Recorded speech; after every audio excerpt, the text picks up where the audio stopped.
Bien, bonjour à tous. Je vous invite à... Il y a vraiment la clim est coupée, donc je vous invite à vous mettre à l'aise parce qu'il risque de faire chaud dans cette salle avec ce sujet passionnant.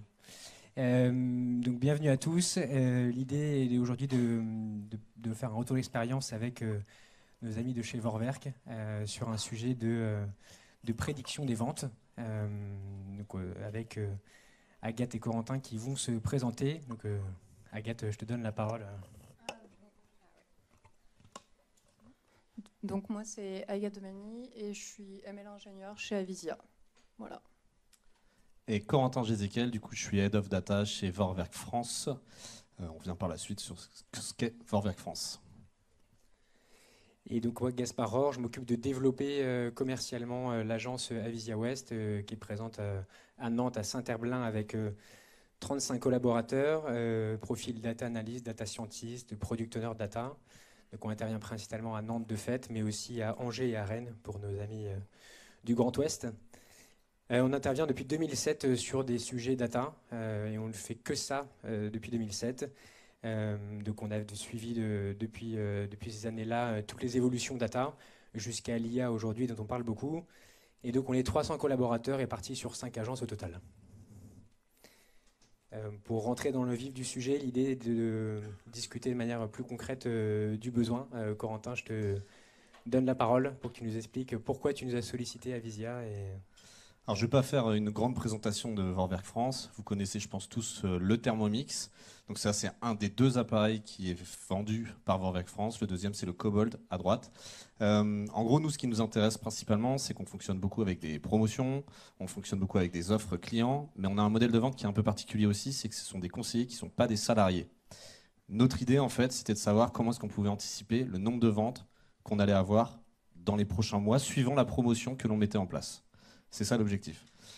Dans les autres particularités, le scope était uniquement sur la partie Thermomix. On n'a pas fait sur la partie Cobalt. Et dans les autres particularités, du coup, on a plusieurs agences, plusieurs zones. La France est répartie, divisée, comme dans une organisation standard. Et donc, de manière plus concrète, sur le besoin, j'ai sauté une étape, mais si tu peux nous expliquer justement pourquoi la jeunesse de ce projet et peut-être aussi les dates pour qu'on puisse resituer quand est-ce que ce projet a eu lieu avec Agathe en l'occurrence. Donc du coup, en fait, c'était à peu près il y a une bonne année.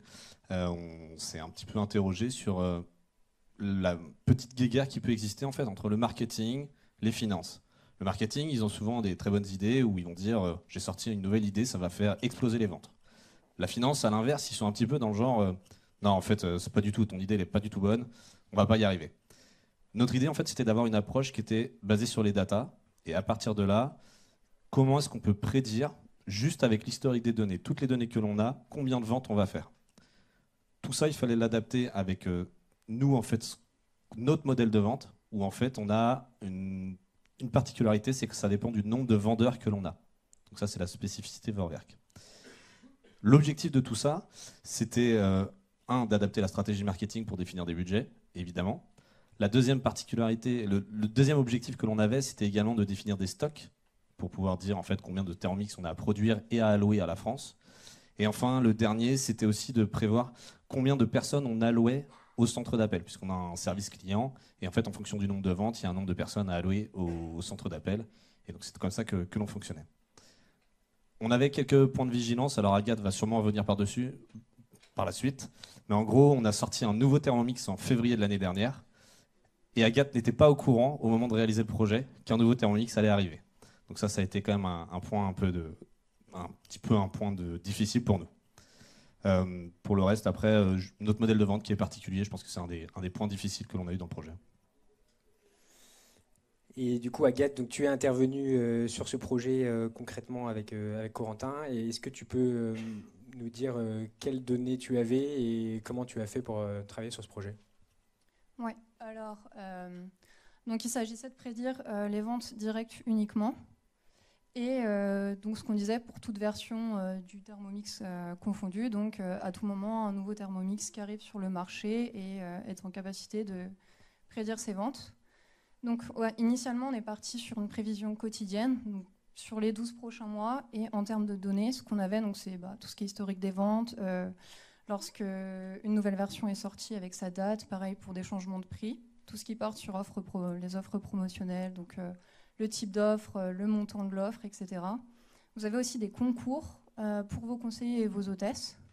Donc il fallait intégrer ça dans le modèle. Je ne sais pas si tu veux en dire plus. Oui, tout à fait. Parce qu'en fait, notre modèle, du coup, vu qu'on recrute plein de gens, on les attire en faisant des concours. Ils peuvent gagner des voyages, ils peuvent gagner des appareils, ils peuvent gagner plein de choses.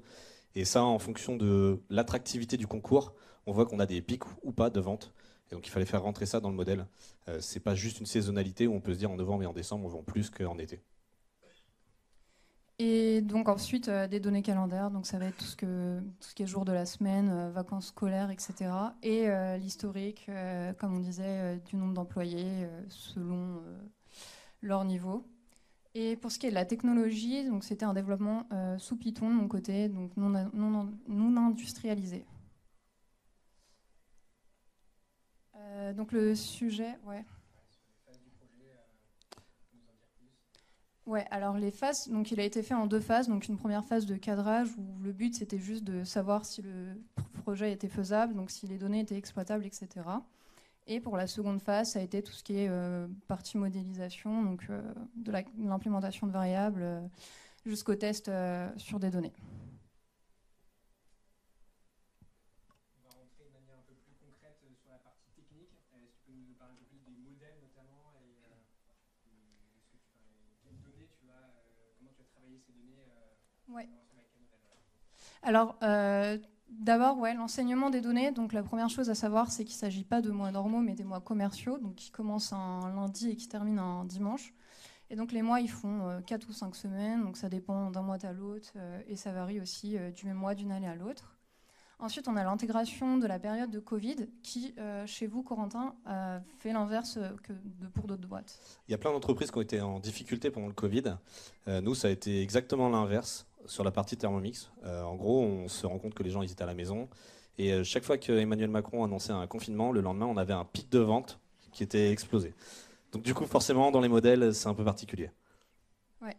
Et donc, particularité aussi sur les données, c'est notre historique. Donc, pour tout ce qui est vente, on a des données jusqu'à 2010, là où les offres, finalement, les données apparaissent qu'à partir de 2019. Donc ça, c'est quelque chose à prendre en compte, sachant que les offres ont un fort impact sur les ventes. Et comme on disait dans les problématiques, c'est qu'elles varient assez souvent. Donc, on retrouve assez rarement la même offre. Et donc, ce qu'on observe avec les offres les plus attractives, c'est au dernier jour une forte augmentation des ventes. Et le lendemain où l'offre se termine, une diminution notable des ventes. Donc il y avait tout ça à intégrer. Ensuite, on a une tendance des ventes, Corentin, qui a changé depuis 2019. Ouais, on a en fait, en 2019, on a sorti un nouvel appareil qui était le TM6 à l'époque. On a eu une tendance des ventes qui était très haute. Il y a eu le Covid qui est arrivé, qui a fait encore plus haut. Et après, on est redescendu en continu en fait, jusqu'à quasiment février 2025, où là, on a sorti le nouveau TM7. Donc c'est assez difficile de se dire. C'est pas une vente régulière où on sait qu'on fait X ventes par jour. On peut pas dire que c'est comme ça chez Thermomix. Et voilà. Et ensuite, donc, moi, ce que je sais, c'est que le dernier Thermomix, c'est le TM6. Il est sorti en mars 2019. Il est vieillissant. Et j'ai Corentin qui me dit attention, il y en a un qui peut sortir à tout moment. Donc voilà. Il me semble que Corentin, il y a un choix qui a été fait de réaliser 2 modèles.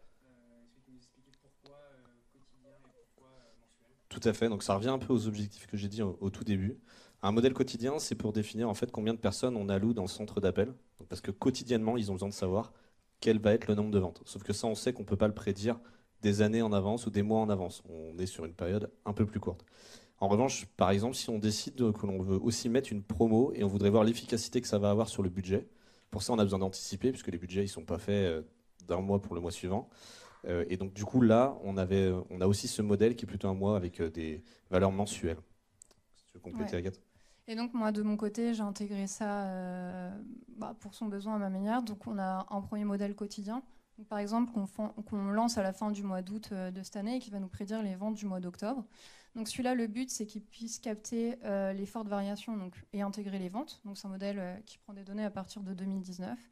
Et ensuite, le second modèle, donc mensuel, qui va prévoir sur une année. Et donc, comme il s'agit de mois commerciaux, ça va être des prédictions hebdomadaires qui sont tout simplement sommées les unes aux autres. Et celui-là, c'est celui dont Corentin parlait, qui va pouvoir jouer sur les offres promotionnelles à travers l'année.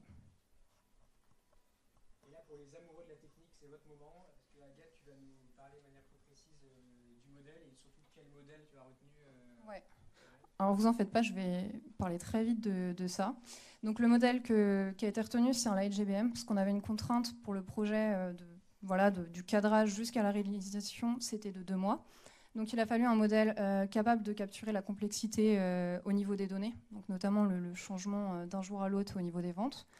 Et donc ça, c'est le modèle qui a été retenu parce qu'il est rapide à implémenter et plutôt efficace pour ce genre de sujet.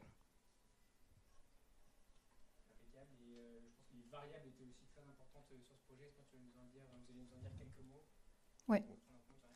Au niveau des variables, il y a eu un travail qui a été fait dessus. Pour ce qui est des variables les plus basiques, donc voilà, ça a été tout ce qui est données calendaires, comme je disais, le jour de la semaine qui a un impact. S'il y a une augmentation récente de Thermomix, le dernier effectif qu'on connaît. Pour ce qui est des offres, donc ça va être est-ce qu'il y a une offre en cours, de quel type elle est, de quel montant il s'agit, depuis quand cette offre elle est présente sur le site et quand est-ce qu'elle se termine. Et donc, pour pouvoir capter la complexité de ces offres, on a dû échelonner au niveau de l'importance des offres. Donc, on va avoir tout ce qui est offre exceptionnelle. Donc, c'est lorsque une offre apparaît pour la première fois, donc une première édition limitée. Et ensuite, on va avoir tout ce qui est donc une offre conséquente. Ça va être la même chose, mais il n'y a pas cet effet de première apparition. Et donc, on a un échelonnage de 5 à 0 qui nous permet de classifier nos offres pour prendre en compte le fait qu'elles sont assez peu répétées. Et donc la variable plus importante, ce sont les ventes passées coefficientées. Donc on regarde tout simplement le nombre de ventes le même jour de l'année passée. Et on va donner un rapport entre la valeur de l'offre qu'il y avait ce même jour l'année passée et notre offre actuelle. Et donc pareil sur le modèle mensuel, où cette fois on coefficiente par rapport à une tendance de vente d'une année à l'autre. Ça a été vraiment un travail de collaboration, parce que sur toute la définition de ce que c'est une offre conséquente ou pas une offre conséquente, c'était un peu plus dur pour Agathe potentiellement, parce qu'elle n'est pas dans l'entreprise. Donc là, ça a été vraiment un travail de collaboration entre mon équipe, Agathe, pour définir comment est-ce qu'on définissait, à partir de quel montant, est-ce que c'est juste un montant, est-ce que si on fait un bon d'achat, est-ce qu'on considère que c'est la même chose que si on fait un second bol. Toute cette partie-là, en fait, il y avait vraiment plusieurs essais qui ont été réalisés. Et après, il y a eu un gros travail de Agathe pour identifier toutes les variables influentes. Et il y en a certaines qu'on a potentiellement exclues parce qu'on s'est dit qu'en fait, c'était trop discriminant. Donc, il y a eu un vrai travail d'échange qui a été réalisé en plusieurs essais, en plusieurs itérations. On ne serait pas là devant vous aujourd'hui si les résultats n'étaient pas là, n'étaient pas au rendez-vous. Du coup, on va aller de manière un peu plus concrète sur les résultats de cette mission et de ce modèle. Donc, comme je l'ai dit, il y avait une grosse difficulté pour Agathe, mais aussi pour moi. C'est que donc le projet a été réalisé entre novembre et janvier 2026. Donc Agathe n'était pas au courant de la sortie du TM7. Et donc du coup, j'étais en train d'essayer de lui expliquer que, attention, il fallait quand même prendre en compte l'ancienneté de l'appareil, etc. Mais c'est pas si simple que ça, parce que chez Vorwerk, un Thermomix, ça sort à peu près entre tous les 5 et 10 ans. Donc c'est pas une fréquence régulière. Donc on a peu de données en fait sur la sortie des appareils, en fait, si on régule comme ça. Dans le modèle au départ, en 2024, donc quand il s'est terminé, début de l'année, on a une bye-bye campagne pour le TM6. Donc là, on a fait plein de promotions très très très hautes. Le modèle n'était pas encore prêt, on était encore en train de développer le modèle de prédiction. On n'a pas trop de résultats, j'ai essayé de mettre la pression, mais on n'a pas de résultats qui nous allaient à ce moment-là. 14 février 2025, tout le monde sait où il était, mais là c'était en gros la sortie du TM7. Et on sait qu'à ce moment-là, je sais déjà qu'en fait la sortie du TM7, ça va faire en sorte que tous les mois qui suivent, ça va être très difficile de prédire. Le modèle ne va pas fonctionner pour prédire le nombre de ventes. Clairement, je n'espérais pas grand-chose. Ce qui a été le cas, puisque en fait, les ventes, ça a explosé juste à la sortie. Mais en même temps, on avait des délais de livraison qui étaient très longs, ce qui a fait des effets un peu de yo-yo suivant les annonces que l'on a faites.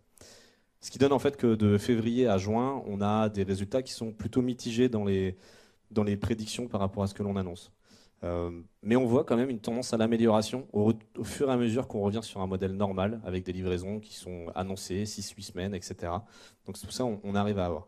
Et en gros, depuis juin, enfin surtout juillet, on a une prédiction qui est bonne aux alentours de 10%, donc 8% en juillet, 15% en août, on devrait être à peu près pareil en septembre. Donc on arrive à peu près à revenir sur ce qu'on attend, puisqu'on attend en fait des prédictions qui soient bonnes à 10%. C'est ce que l'on espère et ce que l'on veut dans notre modèle. Sachant qu'il y a un point aussi qui est important, c'est que pour nous, le projet, il ne s'est pas arrêté aujourd'hui. En gros, maintenant, il va falloir l'améliorer parce qu'en fait, on voit qu'il y a des nouvelles variables à intégrer au fur et à mesure. On voit qu'on a des nouvelles idées, on voit qu'il y a des nouvelles offres de promotion. Le marketing a toujours plein de créativité avec des nouvelles choses. Donc tout ça, il faut l'intégrer. Et donc pour nous, ça continue. Je te laisse. Ouais, donc pour la conclusion, donc c'est ce qu'on disait, c'est qu'on a un modèle qui est en constante évolution. Donc au Corentin fait une veille dessus, donc, ce que tu disais sur les données et pouvoir en rajouter de temps en temps. Et donc c'est un modèle qui a en capacité de piloter l'impact des offres promotionnelles. Donc pour le modèle mensuel, où on peut venir tester des nouvelles offres et voir voilà, l'impact d'un mois à l'autre. Et surtout, il a pu intégrer la sortie d'un nouveau Thermomix, donc plus après 3 ou 4 mois plutôt que directement. Mais voilà, donc le projet, de base, c'est un MVP pour voir si c'était possible de réaliser le sujet. Et je pense que c'est réussi. Je pense qu'on peut dire que c'est plutôt réussi de notre côté. Il y a un point aussi, c'est que même nous, dans l'équipe ou même avec le contrôle de gestion, on fait des paris sur combien est-ce qu'on va faire de ventes ce mois-ci. Le modèle annonce un autre chiffre. Et en fait, souvent, le modèle, il est quand même pas mauvais comparé à nous. Donc, c'est plutôt quand même un succès de ce côté-là pour nous. Merci Agathe et Corentin. On avait prédit entre nous, pour le coup, c'est pas une histoire de modèle là, mais on a prédit qu'après cette conférence, il y aurait 10 TM7 achetés. Donc on vous invite à contacter votre conseiller ou votre conseillère Thermomix la plus proche. Et aussi à nous retrouver sur le stand 21, juste à côté, si vous voulez prolonger les échanges, avoir des questions, soit techniques. Et voilà, on vous accueille avec plaisir. Peut-être si vous avez des questions, je ne sais pas si on a le temps de... Bon, on a le temps de quelques questions. S'il y en a, vous pouvez nous les poser avec plaisir. Oui, bonjour. Du coup, plusieurs questions.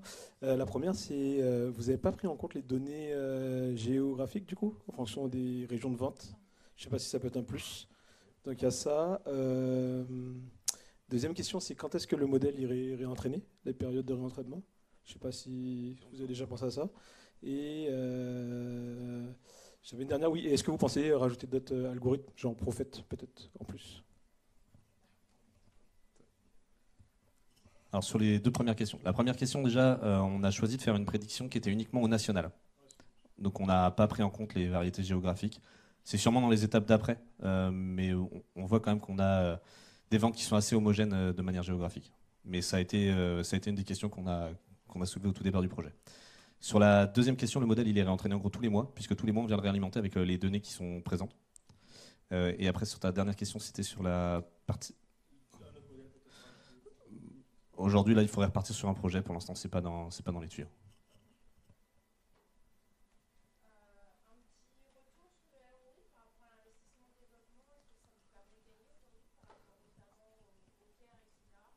Alors aujourd'hui, à l'instant T, je veux dire que c'est un peu tôt pour le dire, mais clairement, ça peut aller très très vite, puisqu'aujourd'hui, on surstaff en fait côté call center.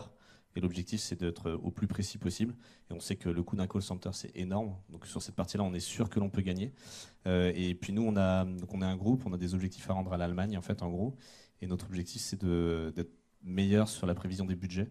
Donc quand on fait une offre qui ne fonctionne pas, si on peut l'anticiper, ça nous permettrait de sauver un peu d'argent aussi. Un peu tôt pour dire aujourd'hui combien est-ce qu'on peut gagner.